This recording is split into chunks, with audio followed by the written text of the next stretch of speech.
Pemirsa, tadi juga selanjutnya saya akan kembalikan ke rekan Jessica untuk mengulas bagaimana kelangkaan dan juga kenaikan harga komoditi termasuk juga bahan pokok begitu. Silakan Jessica. Baik, terima kasih Sandi. Ya pemirsa, sama-sama tadi kita masih mendengar dan juga melihat dari keterangan beberapa rekan kita yang ada di lapangan kalau adanya kelangkaan, baik itu komoditas pangan dan juga salah satunya beras. Dan langsung saja kita tanyakan kepada Direktur Eksekutif Net Policy sekaligus Ekonom Universitas Indonesia, Bapak Fitra Faisal. Pak, kalau kita lihat impor sudah dilakukan masif untuk beras. Ini di data Januari 2024, kemarin sudah dirilis oleh BPS. Kemudian tadi kita sudah dengarkan juga beberapa teman-teman di lapangan menyampaikan masih ada kelangkaan beras. Kemana beras ini sebetulnya, Pak? Ya, jadi ini ada beberapa hal mungkin yang harus kita perhatikan. Pertama, memang harga komoditas global, terutama beras juga sedang naik. Yang kedua adalah memang sudah diantisipasi dengan impor. Impor kita bulan Januari sudah naik 135% ya, year on year. Meskipun turun dari bulan Desember 16%, tapi year on year 135% ini naik tinggi sekali ya. Dan itu menyumbang salah satu komponen impor di bidang serealia sekitar 0,8%. Nah, terus kemana? Nah, ini ada beberapa hal yang mungkin bisa kita lihat. Yang pertama adalah faktor logistik ya. Jadi transportasi dan seterusnya. Nah, faktor logistik dan distribusi itu seharusnya bisa diantisipasi ketika dalam hal ini kinerja Kementerian Perdagangan bisa real di lapangan. Nah, permasalahannya kan menterinya sedang cuti atau sedang melakukan aktivitas lain. Yang kedua adalah kita juga bicara mengenai dampak El Nino yang juga membuat ini ya masa tanamnya tertunda segala macam. Tapi kan tadi sudah impor. Nah, keserap kemana? Nah, kita lihat lagi data lain. Yang data terakhir di bulan kuartal 4 2023 itu LNPRT spending ya, aktivitas ormas dan partai politik itu naik 18%. Tinggi sekali karena pertumbuhan ekonomi kita kan cuma 5,05%. Nah, itu hypothetically speaking itu dia juga melakukan aktivitas kemudian pembelian ya, sembako di pasar begitu kan, termasuk di dalamnya adalah beras. Nah, jadi kan berebutan nih, ada partai politik juga. Terus kemudian pemerintah kemarin jangan lupa bansos itu udah keluar kemarin sekitar 50 triliun kan, itu kan juga beras juga gitu kan. Nah, jadi semua ini interplaying dan pada akhirnya membuat ya kelangkaan tadi. Ketika dia langka, ketika harga-harga naik, maka itu memicu ekspektasi yang lain. Ekspektasinya apa? Rush. Maka orang kemudian ketika ada beras dibeli, padahal mungkin belum butuh. Ya, jadi karena ya tadi situasi-situasi tersebut yang memaksa orang untuk berperilaku irasional.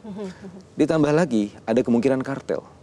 Gitu. Nah, ini juga harus kemudian diperhatikan. Tapi apakah kartel ini buruk? Jangan-jangan mereka memang melakukan itu karena ya sebagai langkah antisipasi aja kalau memang langka. Nah, ini kan sebenarnya harus dimitigasi dari awal gitu ya. Bagaimana Satgas Pangan bersama menterinya turun ke lapangan, operasi pasar dan seterusnya.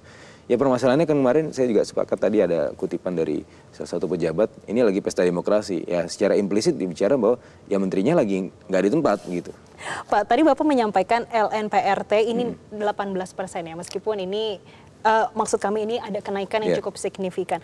Boleh nggak kita artikan ini larinya ke kampanye nih Pak? Iya bisa jadi. Karena kalau kita lihat secara circumstantial ya, kalau dalam hukum kan ada istilahnya circumstantial.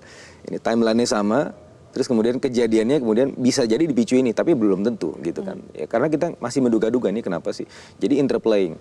Jadi salah satunya juga di situ masuk ke kampanye, bansos, kemudian bagaimana partai politik itu juga kemudian memberikan semacam faktor kesejahteraan masyarakat supaya dia diberikan votingnya dan seterusnya. Ditambah lagi dan faktor-faktor yang saya sebutkan tadi. Jadi ini semakin parah gitu dengan kejadian-kejadian ini. Meskipun tadi sudah impor naiknya sudah 135%.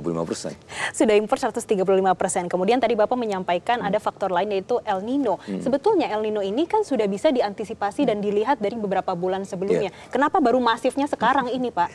Ya memang ya jadi kalau kita lihat dari pemerintah itu ya. Jadi kebanyakan kan memang short sighted. Saya sebenarnya sudah berbicara mengenai El Nino ini semenjak tahun 2020 di bulan Mei. Waktu itu ke Kementerian Perdagangan karena pada saat itu saya masih menjadi jubir. Saya sudah menyampaikan juga ada beberapa forecast dari lembaga-lembaga internasional yang terkemuka bahwa kita akan mengalami El Nino nggak lama setelah pandemi atau di masa-masa pandemi juga. Nah, Ya kalau seharusnya kan sudah bisa diantisipasi, ya karena memang forecast-nya sudah ada gitu kan. Jadi tapi kenapa kok kayaknya kagetan ya? Karena mungkin entar aja, entar besok gitu. Jadi nggak dikerjakan segera. Nah ini yang harus kita perbaiki ya dalam kinerja policy making dan juga kemudian antisipasi dan mitigasi. Memang harus perfect foresight. Tidak kemudian melihatnya dalam setahun, tapi kita harus melihatnya dalam 2 tahun, 3 tahun, sama 5 tahun ke depan apa yang akan terjadi. Nah El Nino ini mungkin dampaknya akan berkurang semenjak di tahun 2024, tapi kan kita juga nanti akan melihat bagaimana disrupsi dari supply chain. Kalau misalnya Trump menang, ini kan juga harus diantisipasi. Trump menang akan ada trade war kemungkinan. Nah itu kemungkinan itu harus diantisipasi sejak dini. Itu kan probabilitas yang harus kemudian masuk dalam variabel-variabel penentuan kebijakan. Berarti antisipasi dan mitigasi ini masih menjadi PR untuk periode selanjutnya, baik siapapun nanti pemilihnya, ini adalah masih menjadi PR. Pak, antisipasi dan mitigasi seperti apa yang harus dilakukan? Karena beras ini kalau kita lihat kelangkaan, kemudian harganya naik, ini setiap ada momen-momen besar itu selalu naik. Ditambah sebentar lagi kita udah mau Ramadan, Pak. Ya, sebenarnya kan tidak ada yang mengejutkan karena ini faktor seasonal.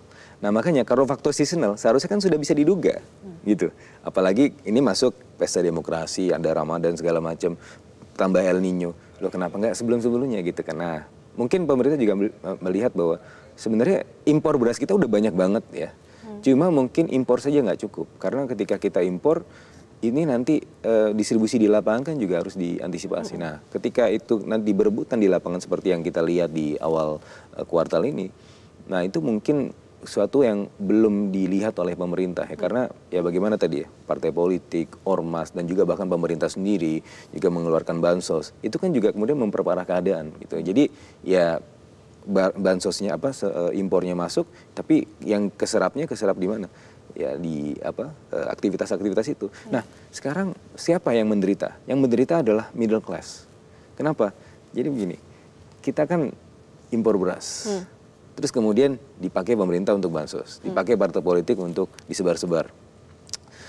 Yang miskin dapat gratis, yang di tengah mereka nggak bisa beli.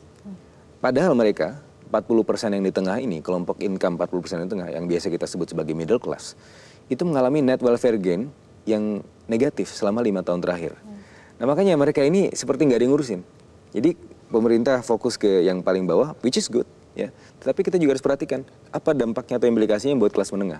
Nah ini kan kelas menengah sekarang ketika melihat beras seperti ini, mereka juga sebenarnya suffering loh, gitu kan. Jangan sampai kemudian kelas menengah atau bahkan ada yang diklasifikasikan sebagai aspiring middle class menurut World Bank, jumlahnya 120 juta orang, mereka bisa jatuh tiba-tiba ke jurang kemiskinan loh, ya kan? Karena itu jaraknya tipis sekali.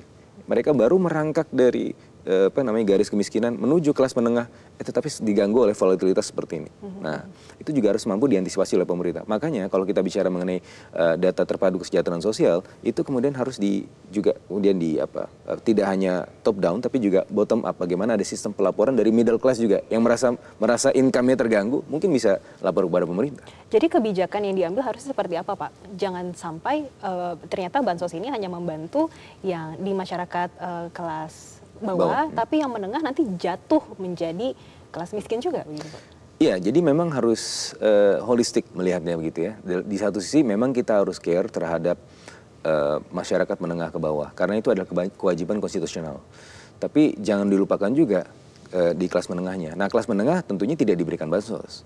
Bagaimana kebijakan kelas menengah? Ya bukan feeding, tetapi kemudian dibuat lebih produktif. Bagaimana dilatih skill setnya supaya mereka bisa ada potensi kenaikan income dan seterusnya. Kalau di Jerman ada mini and midi jobs untuk kemudian menjaga tingkat skillnya ketika mereka keluar dari sektor formal dan seterusnya. Maka ini harus komprehensif gitu ya. Jadi kalau misalnya memang yang paling bawah, itu kan kita bicara fakir miskin. Mereka memang nggak bisa bekerja lagi. Memang harus dibantu oleh pemerintah. Jumlahnya 17-20 juta orang. Nah, tapi kalau yang kelas menengah ini, mereka kan nggak bisa dikasih bansos. Apa yang mereka butuh apa sih? Mereka butuh kerjaan. Gitu. Pak, tapi singkat, bansos yang diberikan oleh pemerintah ini sebetulnya benar-benar membantu supaya masyarakat miskin tidak benar-benar jatuh ke jurang semakin dalam lagi, atau bagaimana sih, Pak? Iya, betul. Jadi kalau kita lihat dari setiap pengumuman kemiskinan, itu kan selalu ada bansos. Nah, ketika ada intervensi itu, maka sebenarnya poverty rate-nya itu relatif stabil. Tapi bisa dikatakan kita dimanjakan bansos nggak, Pak? Bisa jadi, jangan sampai kemudian terlalu dimanjakan gitu ya, pada akhirnya terlalu tergantung. Oke, baik. Terima kasih Bapak Fitra Faisal selaku Direktur Eksekutif Next Policy sekaligus Ekonom Universitas Indonesia sudah memberikan penjelasan kepada pemirsa Metro TV. Jelajahi cara baru mendapatkan informasi. Download Metro TV Extend sekarang.